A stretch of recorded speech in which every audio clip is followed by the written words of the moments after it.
کیا ہے، سوال کرتا ہے. اس لیے مالی پوزیشن دونوں کی ایک ہی ہے، لیکن فقیر کو مقدم رکھا ہے. کیوں؟ اس لیے کہ ظاہری بات ہے جو بندہ مانگتا نہیں ہے اس کے پاس جو ہے نا جو زکوٰۃ دینے والا ہے وہ پہنچتا نہیں ہے، اور جو مانگتا ہے وہ اپنی ضرورت کہیں نہ کہیں سے تھوڑا تھوڑا کر کے وہ پوری کر لیتا ہے. تو فقراء کو دے دے نمبر 1، والمساکین اور مسکین کو دے دے، والعاملین علیہا اور صدقات پر کام کرنے والے لوگ. زکوٰۃ کے محکمے میں جتنے بھی لوگ کام کرتے ہیں، جو کارندے ہیں، زکوٰۃ کی وصولی کرتے ہیں، زکوٰۃ کا حساب کتاب کرتے ہیں، زکوٰۃ کی پھر ڈسٹریبیوشن کرتے ہیں، تقسیم کرتے ہیں، ان سب کی تنخواہیں زکوٰۃ کے مد سے جائیں گی. لیکن یہ ان کے لیے زکوٰۃ نہیں ہوگی. کسی کے ذہن میں یہ آئے کہ بھائی جو ہے نا وہ اگر مالدار ہو تو اس کا مالداری اور فقر سے کوئی تعلق نہیں ہے. اس کا تعلق ہے وہ ٹائم دے رہا ہے نا، جو وقت دے رہا ہے. چونکہ اگر ظاہری بات ہے زکوٰۃ کے جو محکمہ ہے، محکمہ زکوٰۃ میں اگر آپ کارندے نہ لگائے تو یہ سارا سسٹم کیسے چلے گا؟ بغیر جو ہے نا کارندے کو تو یہ سسٹم چل ہی نہیں سکتا. لہذا اس سسٹم کو چلانے کے لیے افراد کی ضرورت ہوتی ہے، اور وہ افراد بھی ایسے کہ جو یہ کوئی ایسی جاب نہیں ہے کہ کوئی جو ہے نا پارٹ ٹائم جاب ہے، یہ فل ٹائم جاب ہے. اب اس فل ٹائم جاب کے لیے ظاہری باتیں بندے چاہیے، اور ان بندوں کے ساتھ بھی پیٹ لگا ہوا ہوتا ہے. لہذا انہی میں سے آج کل کے زمانے میں اس کو آپ یوں سمجھ لیں جیسے آج کل یہ جتنے بھی ادارے ہیں رفاہی، جہاں لوگ زکوٰۃ جمع کرتے ہیں، اور وہ پھر رفاہی کاموں میں مثلا یتیموں کا ہے یا کوئی ایسا ادارہ ہے جہاں پڑھائی ہے، تو وہ وہاں جو لوگ کام کر رہے ہیں تو ان کی تنخواہیں اسی زکوٰۃ کے مد میں سے ادا کی جائیں گی، کیونکہ وہ جو ہے نا اسی کے لیے کام کر رہے ہیں. تو یہ عاملین اس زمانے میں جو رسول اللہ صلی اللہ علیہ وسلم کے زمانے میں جو عامل، چونکہ اسلامی حکومت نہیں ہے، سلطنت نہیں ہے، زکوٰۃ کی وصولی کے لیے باقاعدہ کچھ لوگ ہوتے تھے، اور جو ایک جگہ جا کر وہ زکوٰۃ وصول کرتے تھے. لیکن وہ بھی اموال کی دو قسم ہیں، ایک اموال باطنیہ ہے، ایک اموال ظاہریہ ہے. اموال باطنیہ کی زکوٰۃ کی ادائیگی بندے کے ذمے خود ہے، سرکار اس کو وصول نہیں کر سکتا. اموال باطنی کیا ہے؟ بینک بیلنس ہے آپ کا جو سونا ہے، چاندی ہے جو آپ کے گھر میں ہے، یہ ساری چیزیں یہ جو نا بندہ خود دیتا ہے زکوٰۃ. اموال ظاہریہ میں کیا ہے؟ آپ کی زمین ہے جہاں آپ کاشت کرتے ہیں، سرکاری کارندہ آئے گا کہ بھئی عشر اس کا دے دو آپ، اور وہ جمع ہوگا. اس زمانے میں ایسے ہی ہوتا تھا. اسی طرح جو ہے نا لوگ ہوتے تھے جن سے خراج لیا جاتا تھا. اسی طرح جو جانوروں کی زکوٰۃ ہے، ہر بندے کو پتہ ہے کہ فلاں کے پاس 100 کا ریوڑ 200 کا ہے، 300 کا ہے، جو ظاہری چیزیں ہیں اس پر جو عامل مقرر ہوتے ہیں. اس لیے رسول اللہ صلی اللہ علیہ وسلم کا جو ہے نا ایک جگہ فرمان ہے، لا جلب ولا جنبا، لا جلب ولا جنبا. اس زمانے میں یہ جو عامل جاتے تھے نا، تو کچھ عامل ایسے ہوتے تھے اس زمانے میں بھی کہ جو سرکاری جیسے نوکری کرنے والا بندہ ہوتا ہے، وہ کسی ایک جگہ میں بیٹھ کے نا ڈیرا لگا کے وہ کہتا تھا بھائی اپنے اپنے جانور لے آؤ تاکہ میں ادھر حساب کر کے سب کو جو ہے نا زکوٰۃ کی وصولی کروں، اور جو ہے نا پھر تم اپنے جانور لے جاؤ. آپ صلی اللہ علیہ وسلم نے لا جلبا، اس سے منع کی ہے کہ آپ ایک جگہ بیٹھ کے سب کے جانور، کیونکہ اس میں جانور کے مالکوں کو کیا ہے؟ تکلیف ہوگی. اب جو ہے نا 100 ادھر ہے، 1000 ادھر ہے، 500 ادھر ہے، اب ہر بندہ ادھر جانور لے کے آئے گا، سب کو تکلیف ہے. آپ نے فرمایا لا جلبا. اور ولا جنبا کہ بھائی عامل گیا، لوگوں کو پتہ چل گیا کہ بھائی عامل زکوٰۃ کی وصولی کے لیے آ گیا. اب ایک جو ہے نا وہ جانوروں کا مالک اپنے جانور اس پہاڑ پہ لے گیا، دوسرا اس پہاڑ پہ لے گیا، تیسرا اس پہاڑ پہ. اب یہ عامل جا کے جو ہے نا کس پہ؟ کبھی ایک پہاڑ پہ چڑھ کے گن رہا ہے، کبھی دوسرے پہاڑ پہ. آپ نے فرمایا کہ ولا جنبا، یہ جو جانوروں کے مالک ہے نا، یہ اپنے جانوروں کو اطراف میں نہ لے کے جائے. اگلا جو جملہ بتایا آپ صلی اللہ علیہ وسلم نے کہ تؤخذ الصدقات فی دورہم، کہ بھائی سب سے جو زکوٰۃ لی جائے گی جانوروں کی وہ ان کے باڑوں میں اور ان کے گھروں میں لی جائے گی. گویا کہ عامل کو ذمہ دار بنایا کہ ہر بندے کے گھر میں پہنچے، اور جانوروں کے مالک کو بتایا کہ تم گھر سے ادھر ادھر اپنے جانور لے کے نہ جاؤ. تو یہ عامل کا یہ کام ہوتا تھا جو زکوٰۃ کی وصولی. تو ان کو جو ہے نا زکوٰۃ دی جا سکتی ہے، اور زکوٰۃ کے مد میں ان پر خرچ کیا جا سکتا ہے۔ والمؤلفۃ قلوبہم، اور مؤلفۃ قلوب اسلام کی طرف کسی کے دل کو مائل کرنے کے لیے۔ ایک بندہ ہے کہ جو مسلمانوں کے ساتھ اٹھتا بیٹھتا ہے اور دل بھی اس کا اسلام کی طرف مائل ہے، تو زکوٰۃ کے مد میں اس کی مالی معاونت کر کے اس کو مسلمان بنانے کے لیے زکوٰۃ خرچ کیا جا سکتا ہے۔ یا کوئی بندہ ایسا ہے کہ جس کے بارے میں یہ ہو کہ اگر اس پر خرچ نہ کیا جائے تو یہ اسلام کے لیے خطرناک ثابت ہو سکتا ہے اور یہ مسلمانوں کو نقصان پہنچا سکتا ہے، تو اس پر بھی خرچ کیا جا سکتا ہے زکوٰۃ کے مد سے۔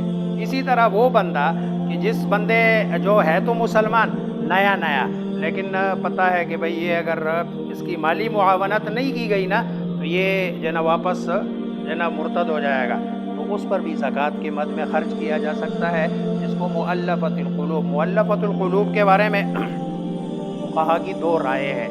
ایک رائے تو یہ ہے کہ رسول اللہ صلی اللہ علیہ وسلم کے دور میں ان پر خرچ کرنا تھا جب اسلام ابھی قوت میں طاقت میں نہیں آیا تھا، تو ان پر خرچ کیا جا سکتا تھا۔ اب یہ حکم منسوخ ہے، جیسے کہ حضرت عمر رضی اللہ تعالیٰ عنہ کے پاس دو بندے لائے گئے، انہوں نے کہا یہ ابھی مسلمان نہیں ہوئے، ان کو زکوٰۃ دے دے، تو حضرت عمر رضی اللہ عنہ نے فرمایا نہیں، ابھی ہم ان کو زکوٰۃ نہیں دیں گے۔ کیوں؟ اس لیے کہ جو اسلام ہے، اسلام کو جو قوت تھی طاقت تھی اس کی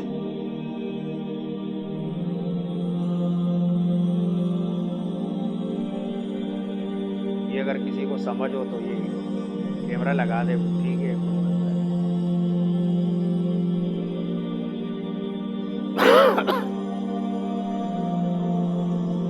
یہ مؤلفۃ قلوب کے بارے میں حضرت عمر رضی اللہ عنہ نے فرمایا کہ نہیں، اب اسلام کو قوت مل گئی، لیکن دوسرے حضرات کہتے ہیں نہیں، اب بھی یہ حضرت عمر رضی اللہ تعالیٰ عنہ کی ظاہری باتیں ہیں کہ حاکم اس وقت حالات کے اعتبار سے ایک رائے تھی۔ آج بھی اگر کسی جگہ کوئی یہ محسوس کرے دوسری رائے کہ بھائی اگر ایک بندہ ہے جو اسلام کو بہت زیادہ نقصان پہنچا سکتا ہے تو زکوٰۃ کے مد میں اس کی مالی معاونت کر کے اسلام کو نقصان سے بچانے کے لیے یا کسی کو اسلام کی طرف مائل کرنے کے لیے بھی اس پہ خرچ کیا جا سکتا ہے۔ یہ دوسری رائے ہے، اور دوسری رائے والے کہتے ہیں کہ چونکہ یہ قرآن کا نص ہے، قرآن کا حکم ہے، اور قرآن کا فرمایا ہوا مطلب یہ ہے وہ کسی صحابی یا صحابہ کے اجماع سے اس کو منسوخ نہیں کیا جا سکتا، الا یہ کہ قرآن کریم میں کہیں اور اللہ تبارک و تعالیٰ نے، جیسے قرآن کی جتنی بھی منسوخ آیات ہے قرآن کریم ہی کے اندر اللہ تبارک و تعالیٰ نے دوسری جگہ فرمایا تو اس کی وجہ سے منسوخ، تو اللہ کے حکم کو نبی صلی اللہ علیہ وسلم کے خبر مشہور یا پھر قرآن کے ذریعے سے تو منسوخ کیا جا سکتا ہے، ورنہ نہیں۔ وَفِي رقاب یہ رقبہ سے ہے، رقبہ کے معنی ہوتے گردن چھوڑانے میں۔ جو پہلے زمانے میں غلامی والا تصور تھا، غلام ہوتے تھے، اب اگر کسی غلام کی جو کتابت ہے اس کی جو رقم ہوتی تھی نا اس کو کتابت کہتے تھے اور بدلی کتابت کہتے تھے، تو اگر کوئی غلام ہے اور کسی نے پیسے دے کر اس کو اپنے آقا سے آزاد کیا تو وہ بھی زکوٰۃ کے مد میں کیا جا سکتا ہے۔ یا پھر آج کل کے زمانے میں وفی الرقاب کا جو سب سے بہترین مصداق ہے، کوئی بندہ کسی ناکردہ جرم میں جیل میں ہے اور اس کی ضمانت نہیں ہو رہی ہے، اور آپ کو پتہ ہے کہ یہ بیچارہ کسی ناکردہ جرم میں ہے اور یہ مجرم نہیں ہے، لیکن اس کے ذمے اب سرکار کی طرف سے ایک ضمانتی چاہیے اور ضمانتی مچلقے اس نے جمع کرانے، تو اگر اس کو چھڑانے میں اگر کوئی بندہ پیسے خرچ کرتا ہے تو یہ بھی وفی الرقاب۔ ایک اور صورت ہے، کوئی بندہ کڈنیپ ہو گیا ہے اور کسی نے اس کو اغوا کیا، اب اغواکار اس سے پیسے مانگ رہے ہیں، ٹھیک ہے وہ مطلب مالی طور پر مستحکم ہے لیکن اس کے پاس 10 15 20 50 لاکھ تک ہے، لیکن جو کڈنیپر ہے وہ اس سے 1 کروڑ روپے مانگ رہے ہیں، جو اس کے پاس نہیں ہے تو زکوٰۃ کے مد میں اس کو بھی چھڑایا جا سکتا ہے۔ یہ آج کل کے زمانے میں یہ بھی وفی الرقاب کے کیونکہ آج کل تو غلامی والا تصور ہے نہیں، گردن چھڑانے کی یہی 2 ہی صورتیں ہیں، کوئی اغوا ہو گیا تو اس کو چھڑانے کے لیے زکوٰۃ کے مد میں پیسہ خرچ کیا جا سکتا ہے، اور یا یہ کہ کوئی بندہ کسی ناکردہ جرم میں جیل میں بیچارہ پھنسا ہوا ہے، اس کی گردن بھی پھنسی ہوئی ہے، لہذا اس کی گردن کو آزاد کرنے کے لیے بھی زکوٰۃ کا پیسہ خرچ کیا جا سکتا ہے۔ والغارمین، اور جو لوگ کسی قرض میں پھنسے ہوئے ہیں، دیکھو اسلام بڑا عجیب دین ہے، یعنی قرض دار جو باقی دنیا ہے نا، ہم بھی سارے جناب حیثیت قوم کسی کے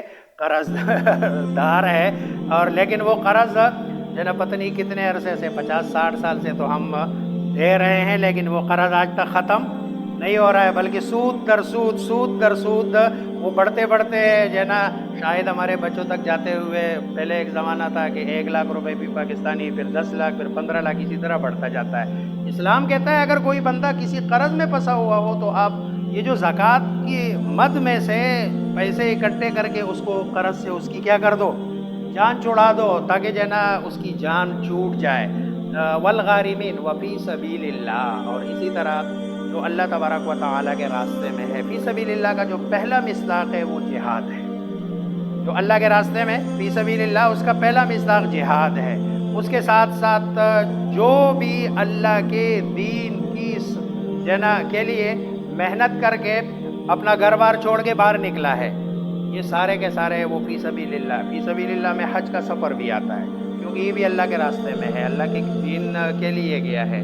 فی سبیل اللہ میں یہ جو مسافر طلبہ ہوتے ہیں جو دین حاصل کرنے کے لیے آتے ہیں، یہ بھی فی سبیل اللہ میں آتے ہیں، یہ اللہ کے راستے میں ہے، لہذا ان پر بھی زکوٰۃ کے مد میں خرچ کیا جا سکتا ہے۔ وابن السبیل، اور مسافر، مسافر پر بھی، اب مسافر کے لیے ضروری نہیں ہے کہ بھائی جو ہے نا وہ غریب ہو یا فقیر ہو، مالدار ہو، بس اتنا ہو کہ حالت سفر میں وہ ضرورت مند ہو۔ بسا اوقات ایسے ہوتا ہے ایک بندہ گھر میں اچھا ہوتا ہے، اس کی پراپرٹی بھی ہے، زمین بھی ہے، جائیداد بھی ہے، لیکن سفر پہ چلا گیا، سفر پہ جانے کے بعد وہاں اس کے حالات ایسے ہو گئے تو اس کو بھی زکوٰۃ کے مد میں اس کی مدد کی جا سکتی ہے۔ یہ مصارف بیان کرنے کے بعد اللہ فرما رہے ہیں فریضۃ من اللہ، یہ اللہ کی طرف سے قانون ہے، ضابطہ ہے، فرض ہے، اس کو کوئی بندہ چینج نہیں کر سکتا، اور انہی میں زکوٰۃ کی تقسیم ہوگی، یہی زکوٰۃ کے مصارف ہے، اس کے علاوہ کوئی اور زکوٰۃ کا مصرف نہ اس میں کوئی اور داخل ہو سکتا ہے، نہ ان سے کسی کو نکالا جا سکتا ہے۔ واللہ علیم، اللہ تبارک و تعالی خوب جاننے والے ہیں اور حکیم، حکمت والے ہیں۔ یہ جو اگلی آیت ہے یہ خود مستقل ایک لمبی بات ہے، اس میں یہ آج یہ ایک آیت کافی ہے۔ انما الصدقات، صرف یہ صرف انما، میں پہلے بھی بتا چکا ہوں، یہ کلمہ حصر ہے۔ کلمہ حصر کا مطلب ہے حکم کو جن چیزوں میں بند کرنا مقصود ہوتا ہے، تو صدقے کا حکم ان میں بند ہے، یہ کون بتا رہا ہے؟ یہ انما بتا رہا ہے، الصدقات، صرف صدقات، لیکن صدقات واجبہ، صدقات نافلہ بندے کی مرضی ہے، کیونکہ روایات میں ہے اپنی بیوی کے منہ میں لقمہ دینا بھی صدقہ ہے، وہ صدقہ نفلی ہے۔ اسی طرح کسی سے ہنس کے بات کرنا بھی صدقہ ہے، وہ صدقہ نفلی ہے۔ اپنے گھر والوں کو کھلانا یہ بھی صدقہ ہے، وہ صدقہ نفلی ہے۔ اسی طرح اپنے یار دوست کو کھلانا یہ بھی صدقہ ہے، وہ صدقہ نفلی ہے۔ یہاں جو بات ہو رہی ہے صدقہ نفلی کی، نافلہ کی بات نہیں ہو رہی ہے، بلکہ صدقات واجبہ للفقراء، فقراء کے لیے، والمساکین، اور محتاجوں کے لیے، والعاملین علیہا، اور عامل علیہا زکوٰۃ پر، جو زکوٰۃ پر عامل ہے، زکوٰۃ میں کام کرنے والے لوگ ہیں، ان کو دی جا سکتی ہے۔ والمؤلفۃ قلوبہم، اور جن کا دل مؤلفہ مائل کیا جاتا ہو دین کی طرف، ان کو دیا جا سکتا ہے، جس کا جو روح وہ ہے نا مصدر، وہ تالیف ہے، تالیف قلب، یعنی دل کو مسلمانوں کے لیے تالیف کا مطلب ہوتا ہے کسی چیز کو جمع کرنا، جیسے ہم اردو میں بھی کہتے ہیں نا تصنیف اور تالیف۔ یہ تالیف کا مطلب ہے کہ ادھر کے مضمون کو لے لو، ادھر کے مضمون کو لے لو، ادھر کو لے لو، تینوں کو جمع کر کے ایک اور چیز بنا لو۔ تو یہ بھی یہاں تالیف سے مراد ہے جمع، یعنی ان کے دلوں کو مسلمانوں کی طرف مائل کرنے کے لیے۔ وفی الرقاب، اور اصل ترجمہ تو گردنوں میں، لیکن یہاں چھڑانے اور گردن چھڑانے میں، والغارمین، اور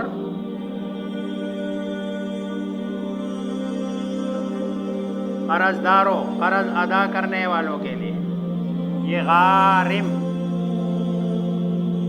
وفی سبیل اللہ، اور اللہ کے راستے میں، وابن السبیل، اور مسافر، راستے کا بیٹا جو سفر پہ ہے، جو راستے کے سپرد ہے، وابن السبیل فریضۃً، کا ترجمہ اگر کرے آرڈر ہے اللہ کی طرف سے، یہ اللہ کی طرف سے آرڈر ہے، حکم ہے، فرض ہے، ضروری ہے۔ وہ یوصیکم اللہ فی اولادکم للذکر مثل حظ الانثیین، جہاں جناب وراثت کے احکامات بیان ہوئے نا، وہاں پر بھی آخر میں اللہ نے فرمایا فریضۃ من اللہ، یہ اللہ تبارک و تعالیٰ کی طرف سے آرڈر ہے، حکم ہے۔ واللہ علیم، کوئی بندہ کہے ان کو دینا تو پھر ان کو کیوں نہیں دیا جا سکتا، یا ان کو کیوں دیا جا رہا ہے، یہ بات اللہ سب سے زیادہ جانتے ہیں۔ پھر حکمت کیا ہے بھائی ان کو دینے میں، باقیوں کو نہ دینے میں، اللہ حکیم ہے، اور اللہ تبارک و تعالیٰ سب سے زیادہ حکمت والے ہیں کہ اس کی حکمت کیا ہے، یہ اللہ تبارک و تعالیٰ جو ہے نا جانتے ہیں۔ اللہ مجھے آپ سب کو سمجھنے، عمل کرنے کی توفیق عطا فرمائے۔ جی ضامن، یہ جس کو کفیل کہتے ہیں، کفیل، کفالت، کفیل کہتے ہیں اس کو عربی میں، کفیل کو بھی دی جا سکتی ہے۔ مثلا کسی نے کسی کی ضمانت اٹھا لی ہے، اور وہ دوسرا بندہ جس کی ضمانت اٹھائی ہے وہ بھاگ گیا، اور ضمانت اتنے کی ہے کہ جو اب یہ بندہ ادا نہیں کر سکتا ہے، تو اس کو بھی زکوٰۃ دی جا سکتی ہے۔ یہ بھی وہ پھر رقاب میں یا پھر غارمین دونوں میں آتا ہے۔